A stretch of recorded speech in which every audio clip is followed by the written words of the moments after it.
بسم الله الرحمن الرحيم. ان شاء الله دلوقتي بقى هنبدا بالسكشن الثاني اللي بيتكلمنا عن الفيرست اوردر رياكشن. تمام. طيب خلينا نفتكر كده من الرسمه اللي موجوده قدامنا ديت، لان الرسمه ديت مهمه جدا جدا. الزيرو اوردر والفيرست اوردر والفرق ما بينهم في الرسومات. طيب لو انا عندي علاقه ما بين الريت والكونسنتريشن في الزيرو اوردر، انا كنت قايل ان مهما الكونسنتريشن زاد الريت ما هوش هيتاثر، هيتنيه ثابت. يبقى اذا الريت هيفضل علامة ثابتة زي الخط اللي قدامك ده. طيب لو أنا بقى خليتها في الفيرست أوردر، لا، في الفيرست أوردر هيختلف. الكونسنتريشن كل ما هتزيد على محور السينات كل ما هيقابلها زيادة في الريت بتاع التفاعل. يعني كل ما الكونسنتريشن هتزيد كل ما هتزيد سرعة التفاعل. تمام. يبقى ديت رسمة الفيرست أوردر على الصادات الريت أو الدي سي على دي تي على الدي تي، وعلى محور السينات الكونسنتريشن. تمام. طيب لو جايب لك بقى علاقه ما بين الكونسنتريشن والتايم في الزيرو اوردر، انا ببدا بكونسنتريشن هنا وتبدا تقل بالتدريج بالتدريج، بس تدريج ثابت. يعني انا مثلا كنت 100، بعد ساعه هبقى 90، بعد ساعه هبقى 80، بعد ساعه هبقى 70، وهكذا لحد ما اوصل للصفر. ليه؟ لان في الزيرو اوردر كانت الدلتا سي على الدلتا تي بتساوي ايه؟ بتساوي سالب كي، والسالب كي ده يعني في حاجة واحدة بس اللي بتتحكم في الخط اللي موجود قدامي ده. فعشان كده طالما ليها ريس واحد يبقى الريس الواحد ده مش هيغرقها، هيخليها ماشية بخط مستقيم. إنما بقى لما تيجي للفيرست أوردر هتلاقي إن هي بيتحكم فيها السالب كي وبيتحكم فيها برضو الإيه؟ الكونسنتريشن. يبقى ليها ريسين، يبقى هتغرق على طول. يبقى كده الكونسنتريشن والتايم العلاقه ما بينهم في الفيرست اوردر هتبقى عامله كده، اللي هو ايه؟ ما هياش خط مستقيم، خط معوج كده، اللي هو كل واحد عمال ياخد قرار من الاثنين اللي بيتحكموا فيها. فالخط المعوج ده انا مش هقدر ان انا استخلص منه معادلات ولا ان انا اتعامل بيه في الرياضه بشكل كويس.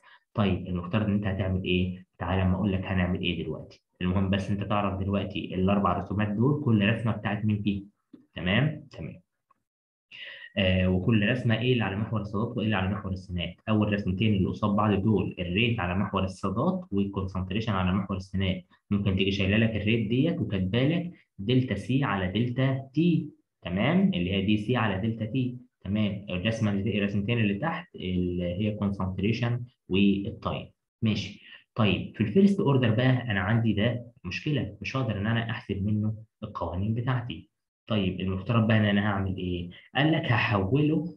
ان انا مش، انا كان عندي كونسنتريشن على محور الصادات، لا انا هشيل الكونسنتريشن خالص واحط لوغاريتم الكونسنتريشن، وهرسم ده على ورقه مختلفه تماما اسمها سيمي لوج بيبر. تمام تمام. طيب يبقى انت كده العلاقه ما بين مين ومين؟ العلاقه ما بين لوغاريتم السي زيرو والتايم. الله، بص على الرسمه كده هتلاقيها رسمه شبيهه تماما باللي كان حاصل في الزيرو اوردر. بس خد بالك في فرق جوهري، ان هنا في لوغاريتم السي زيرو انها في الزيرو اوردر كانت علاقه مع الايه؟ مع الكونسنتريشن ذات نفسها. يبقى لو لقيت كونسنتريشن ذات نفسها والرسمه دي يبقى انت عندك زيرو اوردر. انما لو لقيت نفس الرسمه ومكتوب بدل الكونسنتريشن لوغاريتم الكونسنتريشن يبقى انت في الحاله ديت فيرست اوردر رياكشن. اتمنى ان هي تكون نقطه واضحه. تمام تمام. ما تحاولش ان انت تعرف اكتر من كده لان الحاجات ديت وتفاصيلها لسه انت هتاخدها في سنه خمسه يعني. تمام. الريت اوف رياكشن از ديبندنت اون كونسنتريشن.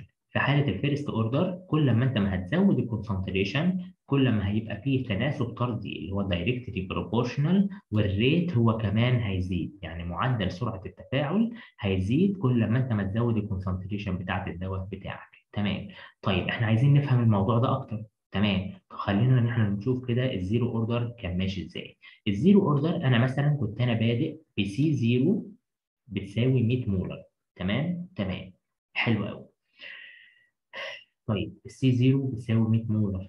الكي بكام؟ الكي بتساوي 10 لكل ساعة مثلا. تمام، 10 مولر لكل ساعة. يبقى أنا كل ساعة هكسر 10 مولر من المادة اللي موجودة قدامي دي. يبقى أنا كمان ساعة هبقى كسرت من 100 ديت 10، يعني بقى منها 90. كمان ساعة كمان هيبقى منها 80، هيبقى 70، وهكذا لحد ما أخلصها كلها. طيب لو انا كنت زودت التركيز بتاع الماده، نفس الماده وخليته 500 مولر، الكي برضو ما هياش هتتغير، هتفضل 10. يعني لو انت جيت بعد ساعه هتلاقيه كسرت 10 بس، اللي هم 490 مولر، بعدين 480، 470 وهكذا لحد ما يخلص. طب في الفيرست اوردر بقى ايه المختلف اللي بيحصل؟ خلينا امثل لك الفيرست اوردر ديت زينا احنا كده، او زيك وانت موجود دلوقتي في الامتحان. ولنفترض ان الامتحان كمان 6 ساعات. تمام تمام. وانت قدامك المنهج كله، الدكتورة قالت لك ذاكر اول سيكشن بس. تمام تمام. ولنفترض ان اول سيكشن ده اللي هو 100 مولر. تمام تمام. وانت قدامك 6 ساعات. طيب يبقى انت المفترض كمان 3 ساعات تكون خلصت نص السيكشن. تمام. يبقى انت فترة عمر النصف بتاعتك 3 ساعات، انت قدامك 3 ساعات و3 ساعات على ما تخش الامتحان اللي هم 6 ساعات يعني. فأول 3 ساعات المفترض تخلص نص الكمية اللي موجودة قدامك. تمام. فهتقول يا عم ده سهلة، ده أنا قدامي سيكشن واحد بس، فإذا كمان 3 ساعات أكون خلصت نص السيكشن. اللي هو نص السيكشن ده قد إيه؟ اللي هو مثلا 50 مولر. تمام. طب قدر بقى الدكتورة جت قايلة لك لأ، ده أنت التركيز المبدئي او الكميه اللي مطلوبه منك في الامتحان 5 سكاشن. شوف اللي هم ايه، 500 مولر، ال 500 مولر دول هم 5 اضعاف ال 100 اهو. تمام. فانت عندك دلوقتي 5 سكاشن هتذاكرهم، وهم نفس ال6 ساعات اللي موجودين قدامك. يبقى انت المفروض كمان 3 ساعات تكون خلصت سكشنين ونص عشان تلحق ان انت تخلص كل السكاشن اللي موجوده قدامك. فهتقعد تجري تجري تجري تجري في المنهج، ومش هتلحق ان انت تبص قدامك ايه، بحيث ان انت تسرع نفسك، عشان هم نفس ال6 ساعات بس هم اللي موجودين قدامك، ما قدامكش فرصة تانية. فلازم هتسرع نفسك في المذاكرة بتاعتك عشان تواكب التغير ده. يبقى انت في الفيرست اوردر بتتعامل مع نسبة. يعني انا لما كان قدامي التارجت بتاعي يا دوب 100 مولر بس، فانا اشتغلت ببطء خالص وبراحتي خالص، وبعد ما نص الوقت ما عدى كنت انا خلصت نص الكمية اللي هي وصلته ل 50 مولر. تمام. طب لو هم كانوا 500 مولر، لا ما انا هسرع نفسي شوية، وبرضه بعد ما نص الوقت ما يعدي هتلاقيني كلت او خلصت 250 مولر. تمام تمام. اتمنى ان هي تكون وضحت. ماشي. يبقى احنا عندنا كده في الزيرو اوردر استخلاص بقى مهم او استنتاج مهم. في الزيرو اوردر الكي بتكون ثابته، انما التي هاف متغيره. انما في الفيرست اوردر التي هاف هي اللي ثابته، والكي بتكون متغيره. ده نقطه مهمه جدا، ممكن ان هي تجيلك كام سي كيو او تبي او ترو فولس. تمام تمام. يبقى بنأكد تاني، الكي ثابته فين في الزيرو اوردر، والتي هاف ثابته فين في الفيرست اوردر. طيب الكي متغيره فين؟ الكي متغيره في الفيرست اوردر. طيب والتي هاب متغيرة فين؟ التي هاب متغيرة في الزيرو اوردر. اقعد لخبط نفسك فيهم كده ومشيهم من دماغك، وبعدين حاول ان انت تفتكرهم تاني. تمام. هنبدأ دلوقتي برضو ان احنا نستنتج الجنرال ايكويشن، وبعدين التي هاف، وبعدين التي 9 من 10 زي ما عملنا في الزيرو اوردر. تمام. طيب المره دي الدكتوره يعني ايه مش هتشغل بالك قوي بالمعادله بتاعه الجنرال ايكويشن، وهي كاتباها لك على طول. تمام. لوغاريتم السي اللي هي السي النهائيه بتساوي لوغاريتم السي الابتدائيه اللي هي السي 0 ناقص كي تي على 2 علامه 303. تمام تمام. في قانون تاني اللي هو مكتوب فيه لن، لو انت فاكر من اللي موجودين على الآلة الحاسبة، يعني في عندك لوغاريتم وفيه لن. تمام. فكل واحد يعني بيستخدم اللي هو عايز يستخدمه، لكن يفضل طبعا ان انت تستخدم اللي فيها لوغاريتم عشان هي اللي ماشي عليها معظم القوانين اللي موجودة قدامنا يعني. تمام. طيب لو انا يعني خلينا ان احنا نفتكر برضو، لو انا قدامي دلوقتي كنت انا بادئ بتركيز 100، وبعد ساعة بقى التركيز 50 مثلا. تمام. يبقى كده ال 50 ديت هي ايه؟ ال 50 ديت هي الريميننج uncomposed اللي هي السي او السي تي اللي هي اللي موجود عندي في الاول ده. تمام. يبقى لوغاريتم السي اللي هي لوغاريتم ال 50 بيساوي لوغاريتم التركيز المبدئي اللي انا كنت انا بادئ بيه اللي هو كان 100. تمام. ناقص الكي اللي هي المعدل بتاعي بتاع الفيرست اوردر مضروب في التي اللي هي بقى اللي هي الساعه اللي انا قلتها لك دي. تمام تمام. يبقى هو ده القانون، والقانون ده لازم برضو ان انت تحفظه كويس جدا جدا. تمام. طيب استخلصت لك الدكتوره برضو معادله للكي، يفضل برضو ان انت تحفظها زي ما هي بدل ما تقعد ان انت تعوض في الامتحان وتضيع وقتك كتير. لو انت بصيت على المعادله ديت هتلاقي ان انت فوق لوغاريتم السي 0 ناقص لوغاريتم السي تي على التي. اللي فوق دول مالهمش اشاره، انما التي اللي تحت ديت لها اشاره، اللي هي مثلا سكند، قصدي يونت، قصدي يعني اللي هو سكند او مينت او اور او كده. يبقى انت لما تيجي تشوف اليونت بتاعت الكي هتلاقيها هنا ايه بقى؟ هتلاقيها واحد على سكند او واحد على مينت او واحد على اور. يبقى هنا الاختلاف الوحيد في اليونتس اللي هتلاقيه هو اليونت بتاعت الكي 1 او الفيرست اوردر ريت كونستانت، هتلاقيه هنا تايم اس سالب واحد. انما لو انت فاكر في الزيرو اوردر كنا احنا قلنا ان هو بيكون ايه؟ مولر في تايم اس سالب واحد. تمام. فركز لان ده اختلاف برضه مهم جدا وبيجي في اسئله ام سي كيو او ترو فولس. تمام تمام. طيب بعد كده انا عايز اطلع التي هاف. طيب عشان اطلع التي هاف المفترض ان انا اعمل ايه؟ هتعمل نفس اللي عملناه المحاضره اللي فاتت، اللي هو ايه برضو؟ هتجيب المعادله الاساسيه. تمام. نقلت المعادله الاساسيه اللي هي مكتوبه فوق دي اهي، جبتها اهي. هعمل ايه بقى؟ السي ديت هتشيلها وتحط نص السي زيرو. ماشي. عملت كده. والتي هتشيلها وتحط تي هاف. ماشي. طيب وبعد ما عملت كده تعال عوض. شلت السي اهوت وحطيت نص السي زيرو وحطيت التي هاف. حلو قوي. عايز بقى اخلي السي زيرو مع بعض في نفس الحته. خلاص يبقى لوج سي زيرو نقلتها زي ما هي اهي، وبعدين جت مودي اللي في ناحيه الشمال ديت جبتها ناحيه اليمين، يبقى ناقص لوج نص السي زيرو. تمام. ماشي. يبقى لوج السي زيرو ناقص لوج نص السي زيرو هيديني ايه؟ هيديني يعني اقدر برضو الناقص ديت احولها لعلامه اسمك. بص انا بعمل ايه؟ الحته اللي انا واقف عليها دهيت كلها اللي هي لوج سي زيرو ناقص لوج نص السي زيرو بتساوي هياها لوج سي زيرو على نص سي زيرو. طيب السي زيرو مع او يعني النص ديت المفترض ان هي ايه؟ الاثنين اللي في المقام ده اهي هتيجي طالعه في البسط، فهتبقى بتساوي لوغاريتم 2 سي 0 على سي 0. طيب ما تطير السي 0 ديت مع السي 0 ديت هتبقى بتساوي ايه؟ بتساوي لوغاريتم 2. تمام تمام. وفي الجنب اللي على الشمال بقى عندك الكيتي هاف على 2 علامه 303. طيب يبقى انت كده عندك في النهايه انت بقى عايز تجيب بقى ايه؟ التي هاف. خلاص يبقى اضرب طرفين في وسطين واتخلص منها لحد ما في الاخر سيبك بقى من العك ده كله. ان الناتج النهائي او القانون النهائي بالنسبه لك هو ايه؟ ان التي هاف بتساوي صفر علامه 693 على الكي. تمام. يبقى انت عشان تجيب التي هاف لازم يكون معاك الكي. تمام. يبقى ممكن مثلا يجيب لك في الامتحان معطيات سي 0 وسي وتي ويقول لك انا عايز التي هاف. تمام تمام. يبقى انت هتجيب التي هاف ازاي؟ انا فاكر ان التي هاف بتساوي صفر علامه 693 على الكي. طب انا ما عنديش الكي. خلاص هات الكي من القانون الرئيسي اللي هو ايه؟ اللي هو اللي موجود قدامك ده. وعشان كده قلت لك احفظ الصوره بتاعه الكي ذات نفسه عشان ما تتلخبطش في الامتحان. تمام. طيب نخش بعد كده على determination of التي 9 من 10. التي 9 من 10 يعني الريميننج هو اللي 9 من 10. تمام تمام. يبقى انا اقدر اشيل السي واحط بدلها 9 من 10 سي 0. تمام. يبقى اعمل نفس اللي انا عملته في التي هوب بالظبط. والتي برضه هشيلها واحط تي 9 من 10. تمام تمام. كل الخطوات هتمشي معاك تمام تمام تمام لحد هنا.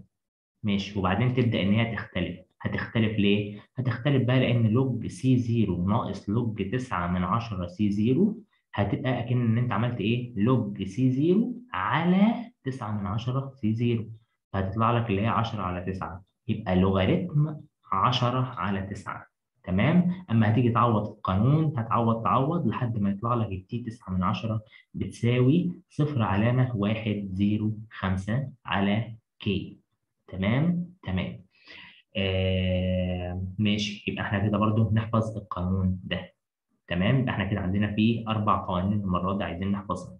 قانون التي 9 من 10 وقانون التي هاف وقانون الكي لأنه هو مهم وقانون بتاع المعادلة الأساسية أو الجنرال ايكويشن. تمام تمام. وبرضه حاول ان انت تدرب نفسك على الاثباتات ديت، عشان لو جاب لك مثلا وقال لك ان انا عايز احسب التي 7 من 10.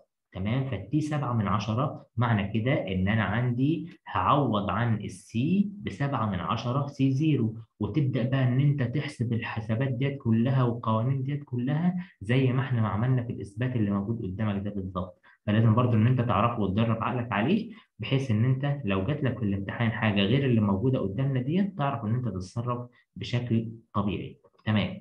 طيب ديت بقى تجميع القوانين انا جمعتها، اللي هي الجنرال ايكويشن والتي هاف والتي 9 من 10. عايزه تزود عليهم بقى القانون بتاع الكي في الحالتين، زوديهم برضو بحيث ان هو ايه يكون اسهل بالنسبه لك في الحل. تمام. طيب ماشي. الست معادلات دول او خليهم سبعه بقى بالقانون بتاع الكي، دول مهمين جدا، اهم حاجه في السكشنين، لان هم دول اللي احنا هنبدا ان احنا نطبق عليهم.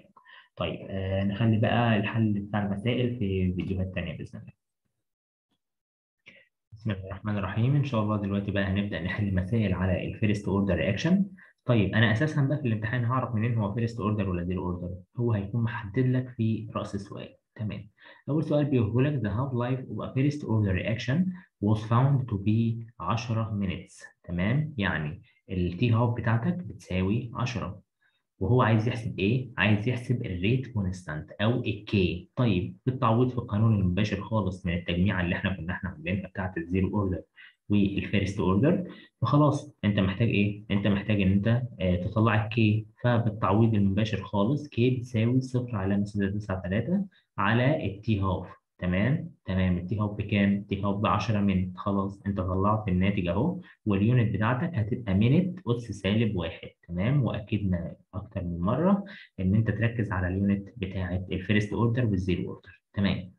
طيب أهو أدي سؤال أهوت جاي على اليونت بتاعة الفيرست أوردر والزيرو أوردر. لما تيجي تبص على الرياكشنز اللي موجودة قدامك ديت كلها وتبص على الكي بتاعتهم، هو عايز يشوف أنهي واحد فيهم اللي ينفع يكون فيرست أوردر رياكشن. أكيد الأخراني. ليه الأخراني ده هو اللي ينفع؟ لأن هو اليونت بتاعته سكند أس سالب واحد. تمام تمام. إنما التاني اللي هو اللي في الوسط ده اللي هو 1.8 من 10 مولر في السكند أس سالب واحد، ده يكون الزيرو أوردر ريت كونستانت. تمام تمام. طيب السؤال اللي بعد كده، لو أنا عندي المادة دي كانت 3 جرام ودي كومبوزز فور 36 مينتس، يبقى أنا كده ال 3 جرام دول ده التركيز المبدئي اللي هو السي 0 أو الاي 0 يعني. ماشي. اتكسرت لمدة 36 دقيقة، ده التايم بتاعي. The mass of unreacted remaining من المادة ديت اللي هو اللي بقى يعني لسه ما تفاعلش ولسه ما حصلوش دي، لسه ما بقاش دي كومبوزد يعني، اتبقى منه 375 من 1000 جرام. يبقى ده السي تي. يبقى انا كده عندي السي 0 والتايم والسي تي. تمام. What is the half-life of this reaction if it follows first order kinetics؟ هو عايز يحسب ايه؟ عايز يحسب التي هاف. طيب انا عايز اشوف هو عايز يحسب ايه. طيب طالما انت عايز تحسب التي هاف، قانون التي هاف بيقول لي 0 علامة 693 على الكي. هل انت مديني الكي؟ لا. يبقى انت مديني حاجات هعرف اجيب منها الكي. طيب حلو قوي. طيب الكي انا عندي ليه كذا قانون. مين من اللي قدامي دول يقدروا يفيدوني؟ عندي السي 0 والسي تي والتايم. يبقى المعادله الاساسيه خالص. يبقى هجيب المعادله الاساسيه خالص اللي انا قلت لك احفظ بتاعه الكي اللي فيها. هتلاقي ان الكي بتساوي لوغاريتم السي 0 ناقص لوغاريتم السي تي على التي في 2 علامه 303. تمام تمام. حلو قوي. لما هتيجي تعوض فيها تعويض مباشر خالص هتيجي مطلع الناتج بتاع الكي ومعوض بيه في المعادله بتاعه التي هاف. هيبقى التي هاف بتساوي 0 علامه 693 على الناتج اللي انت لسه مطلعه بتاع الكي، فهيدي لك الناتج النهائي في النهايه. تمام تمام. طيب a pharmaceutical company has just produced a new vitamin tablet. مطلعين فيتامين جديد، والفيتامين ده كان فيه 5 مللي رايبوفلافين و500 مللي فيتامين سي. تمام. They have been having problems with the stability of this product. لقوا بعد فترة إن الدواء ده حصل فيه تغيرات. فمثلا بعد 4 أيام لقوا ان التابلت تيرنس براون، لقوا ان التابلت اتحول لونها للون البني. and the amount of riboflavin declines to 4 مللي. لقوا ان الرايبوفلافين ما بقاش 5 مللي زي ما هما كانوا حاطين، ده اتكسر واتبقى منه 4 مللي بس. يبقى مين اللي انا ههتم بيه في الكلام الرغي ده كله؟ ههتم ان انا كان عندي التركيز المبدئي بتاع الرايبوفلافين 5 اللي هو السي 0، والتركيز النهائي بتاع الرايبوفلافين عبارة عن 4 اللي هو السي تي. وده كله حصل خلال قد ايه؟ خلال 4 ايام، والاربع ايام دول هم التايم اللي موجود عندي. تمام تمام.